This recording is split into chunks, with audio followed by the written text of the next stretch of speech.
Just give me a reason to keep my heart beating. Don't worry, it's safe right here in my arms. As the world falls apart around us, all we can do is hold on, hold on.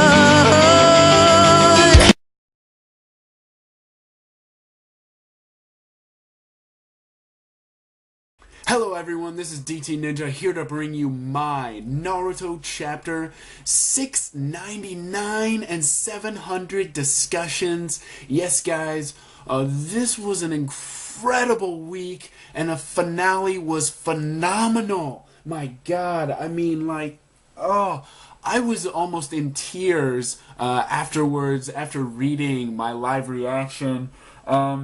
I was hyped, but afterwards I was like, is this really the end? I don't know, something stirred up in me. I was feeling, oh my gosh,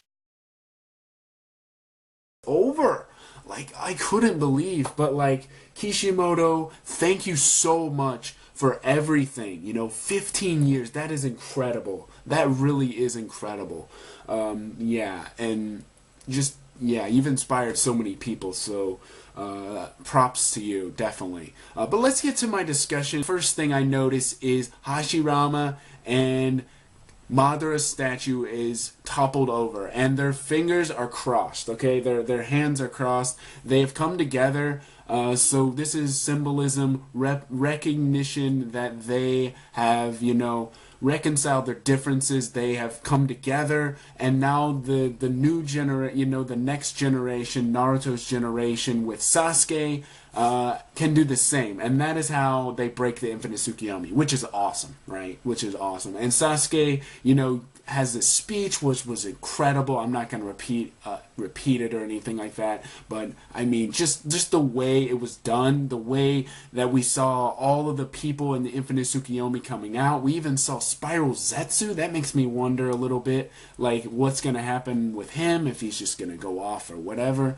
But that was quite interesting. We saw, Orochimaru, so we know he's alive. We saw, not Karin, yeah, Karin and Sugetsu, Jugo, everyone who's in the Infinite Tsukuyomi finally comes out. We see, time passing on as Sasuke and Naruto have this moment, with the speech, and we see Neji's, his funeral, along with Shikamaru's father, Ino's father. So we see all these shinobi in mourning, and that was just incredible to see that part right when Kakashi is shown on the mountain. Wow.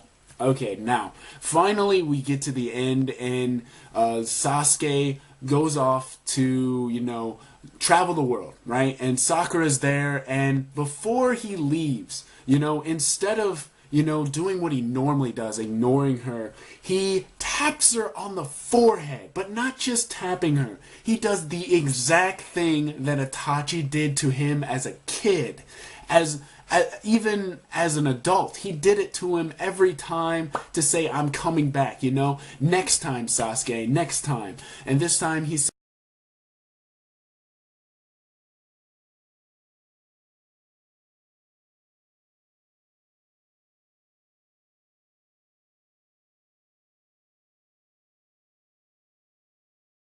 like their couple, just it was a good pairing. I liked how it was done. I liked his transition into, not even just coming back to the village later, but just going off on his own, being able to find his own path. I like that.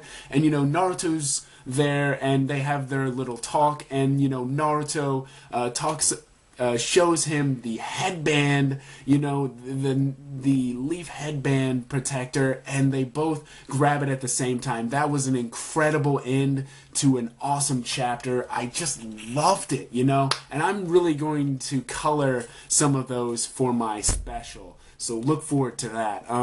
Okay, going on to 700, because 700 was on another level. This was the new generation. Yo, even before we even start reading there is symbolism. Okay, you guys remember where the Sasuke retrieval arc was, right? It was like 180, 172 chapter 172. Anyways, Shikamaru has been, promoted to Chunin, right? And now he has to lead the remaining Genin to find Sasuke, retrieve Sasuke. Now, before they leave, there's the door that's open to Konoha, right?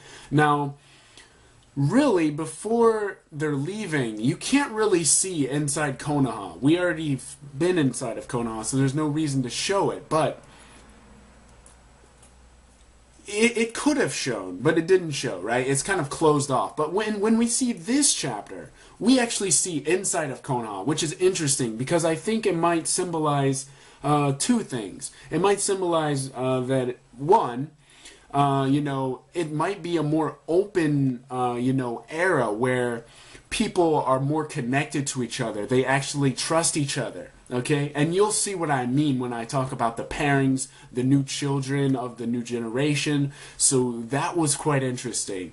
And two, I believe that just Kishimoto just showing the difference. The first time it was kind of closed off, showing they're leaving, and then this time it's open up, so they're coming back. So that is two things. Okay, now we go on and we see the Ninja Academy, and we see Shino Abarame as a sensei, and man, just right as we see it, it's like, whoa, this is incredible. We see him with his like eye protector. I don't know exactly what it is, but it looks like some kind of mechanical eye protector. He just looks awesome as a teacher, and he's like, you guys can go home, and this is the first time we see the new children. Okay, we see Bolt, okay, which is Naruto's son. Okay, now there are a couple things I want to talk about Bolt. But first, let me introduce the children. So we have Bolt, okay, which is Naruto and Hinata's son. Okay, so Naruto and Hinata are confirmed that they are a couple. They are married. Okay, they have children. Okay, so Bolt's their first child.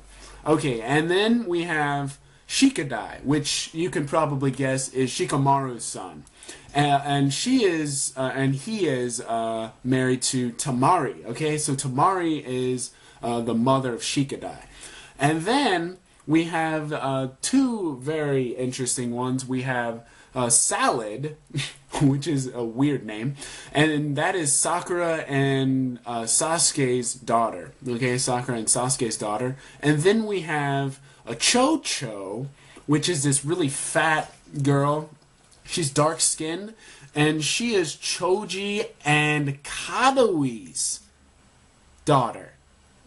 Choji and Kadawi. Yes, guys. Choji and Kadawi. I don't know how that happened, but props to Choji, because she's pretty cool. I'm not gonna lie. I liked her character. And then we have the weirdest one, which is Inojin. I actually like Inojin, her character design, but just the parents of Inojin, oh my god, is Ino and Sai. I'm not gonna lie, this was the weirdest and most out there combination I could even think of. Ino, I thought for sure she'd end up with Choji. I thought that was what it was gonna be, but yeah, Ino apparently is with Sai, and Sai, when there's this part where she's really upset that her child is not back, or that the other Ino Chikocho, the other children in that squad are not there. She gets really upset, and Sai's like, calm down, and he kind of looks like a ghost, because he's got the white skin. It's just so funny. I don't know why, but it's just really funny, and it just works out perfectly. He's got that. He's not like Sasuke, but he's kind of got that masculine look. That would be attractive to Ino, I guess. But that was really funny, honestly. Okay, let's get back to Bolt, because Bolt is one of my favorites. Bolt For one, he has this, the first time we see him, we just notice that he is not a failure, but he is just a troublemaker, okay? He is a troublemaker like Naruto was. So I'm definitely into this character right away, you know? Not only that, Kishimoto is leaving a symbolism again, okay? Look at the back, look at his back on his shirt. You will see a picture of a screw. Now that screw actually represents his uncle. His uncle's name is Neji Hyuga, right? Neji Hyuga is his uncle. Neji, the word in Japanese, actually means screw. So there you go. That is some symbolism, some interesting symbolism there. And then you'll notice he has a chain around his neck. He has a necklace, okay, not a chain but a necklace, and that also is a screw. You'll see it's a screw, and this also represents, you know, I guess, you know, a memento to remember his uncle by. You know, this is something that Naruto wanted to give to his son because, you know, Neji was the one who sacrificed his life for Naruto. You know, this was incredible. I liked how Kishimoto did that, and I don't know if you guys picked up on that, but yeah, that was incredible.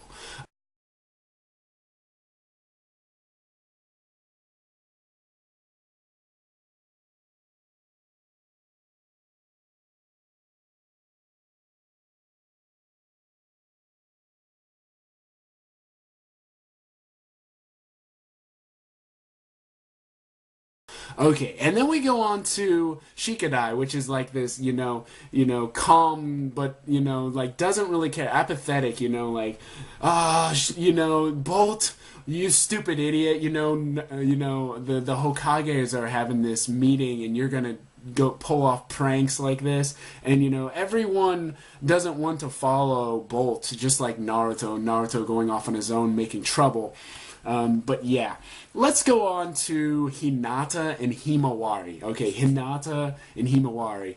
But before we go on, I want to say one more thing about Bolt. Bolt has these scars on his face. Okay, now this is very noticeable. He has scars on his face like his father, like Naruto, but he has two. He has two here and two here.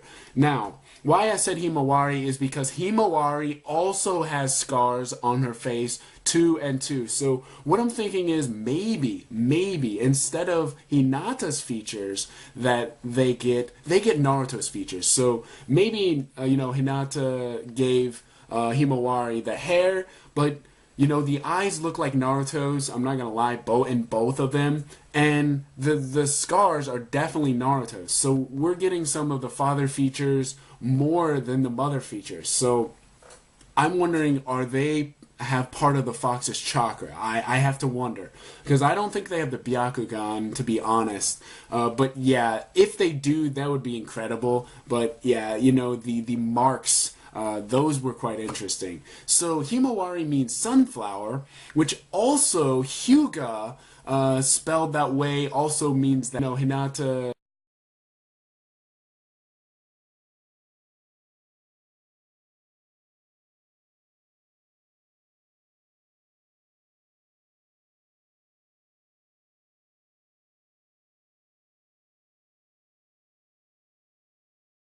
Okay, now we go on to, we see Asuma's daughter. We saw Asuma's daughter. Now, Asuma's daughter looks epic, She's like, I'm going off for 3 days to train with Guy, or not train with Guy, but I'm going with Guy, where Kakashi and Guy are, and there's a procession for the Hokage. I'm not going to be here for 3 days. I'm going to go train for 3 days. I really liked her, when she's praying to her father, I liked her character design. It's awesome. I want to know her name. I have to know her name. Like, Kishimoto, give us a name. Because that Kunoichi looks awesome. Okay, now moving on, we have Kiba. Kiba's design looks awesome. Moving on, we have Killer Bee. He looks beast. The old Kages, Tsunade looks so young. Even now, Oniki looks old, A looks old, Mizukage looks old, but, Tsunade is still keeping her youth. Okay, and the B and the Eight Tails. The Eight Tails was hilarious because B's like, yo, I wanna go hang out, yo, with Naruto, and he's like, yo, you can't just, yeah, you know, Naruto's not just messing around like you are, you know, doing nothing all day.